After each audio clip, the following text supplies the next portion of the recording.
Start to the new week for many of us, but that's all about to change. Storm Agnes has been named by the Met Office because of the potential for disruption from winds middle of this week. At the moment, a relatively shallow system moving with the jet stream across the Atlantic, but later Tuesday into Wednesday, Agnes moves onto the cold side of the jet stream. That allows it to spin up into a much deeper area of low pressure with a broad swathe of very strong winds on its southern flank and widespread gales over sea areas.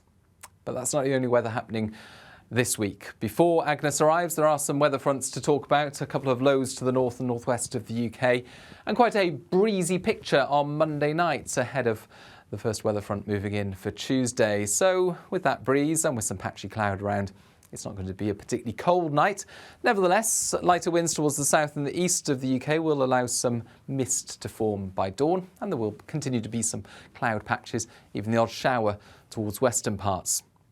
The winds stay relatively high through the night in northwestern parts. That will keep temperatures generally in the double figures, but a fresh start, I think, where we've got those mist patches forming in the south and the east by dawn. And early on Tuesday, just some showers making an appearance into the south, moving up into the Midlands, eventually East Anglia and the southeast. Odd rumble of thunder, odd heavier downpour perhaps for a time.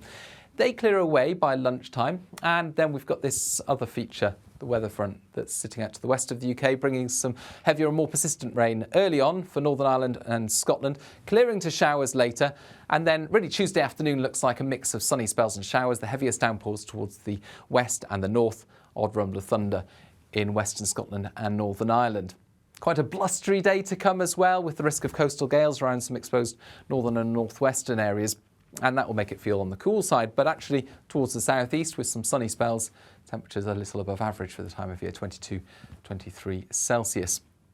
Any showers do tend to ease away, but then Agnes starts to move in. This is showing the wind gust values for Agnes as it approaches on Wednesday. You can see these dark colours representing really quite extreme winds while Agnes is out to sea, 80 to 90 odd mile per hour. But this is while Agnes is out to sea, and this is when it deepens at its lowest value as far as central pressure is concerned. It then begins to fill as it moves towards the UK, but still some uncertainty on the precise track and depth of the low. Still a little of variation in the computer model output, and so we have to be somewhat cautious in terms of identifying precise wind values by later Wednesday. But it does look likely that it's later Wednesday through the afternoon and evening when those winds reach a peak across many of these western parts of the UK, especially Irish Sea coasts.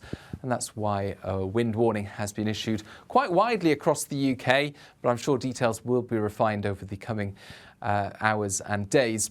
And within this area, there's the risk of 50 to 60 mile per hour wind gusts, and Irish Sea coasts are at risk of seeing 65 to 75 mile per hour wind gusts, or even a touch more in some spots. That could cause transport disruption and, of course, dangerous coastal conditions.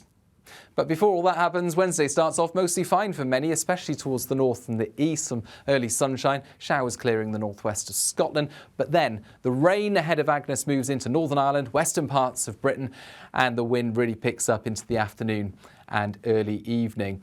Now that rain could also cause some issues with it falling on top of saturated ground across parts of Northern Ireland, Northern England and Scotland, and it's this part of Scotland. Higher parts of central and southwestern Scotland where there's the risk of 30 to 50 millimetres of rain, perhaps 60 millimetres in one or two spots. So that combined with the strength of the winds could cause some disruption. But of course we'll refine the details over the coming days and we'll keep you updated right here at the Met Office.